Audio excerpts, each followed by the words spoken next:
All right, so now this part of the textbook, this section is kind of weird because you're doing everything the long way. Can you do this using the fundamental theorem of calculus? Yes.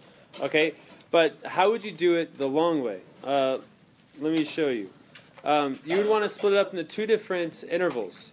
And the reason why, like what I'm thinking in the back of my head is, I know from 0 to b of any function, actually not any function, from 0 to b of x squared, that formula is b to the third divided by 3.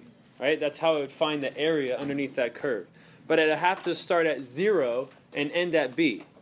If I looked at from 0 to b x, of just x, dx, this one is going to be x squared over divided by 2. And so these are the formulas that the directions are referring to.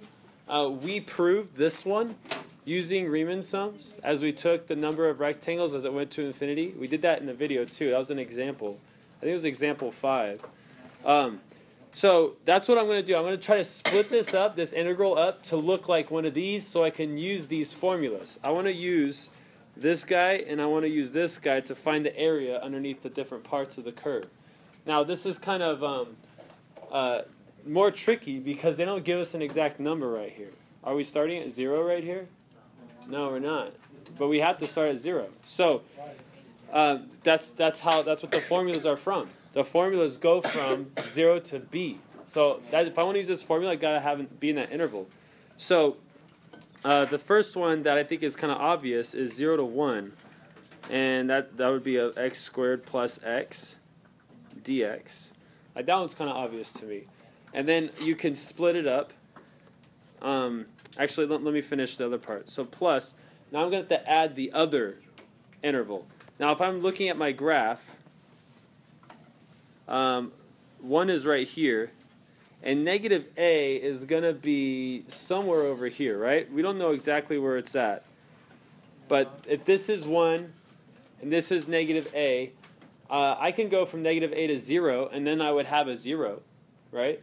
I need a 0 for part of my interval. So if I went from negative a to 0, we're getting somewhere. We have x squared plus x dx.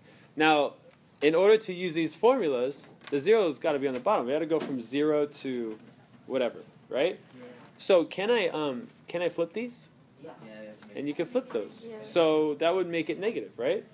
So now I have a negative 0 to negative a of x squared plus x dx.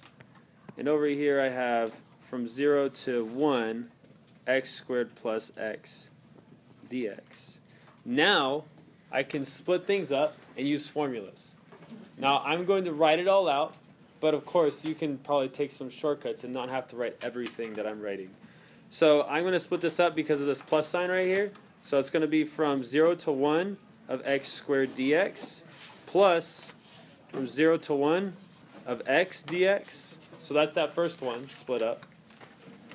And then I'm going to go minus. Now, you got to be careful with the minus. Now that we're splitting this up right here, and we have a minus right there, that negative is going to have to be distributed.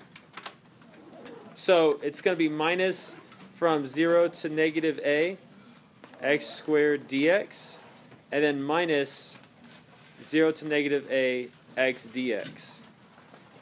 So now we have from 0 to 1 for these ones, and from 0 to negative 8 for these ones.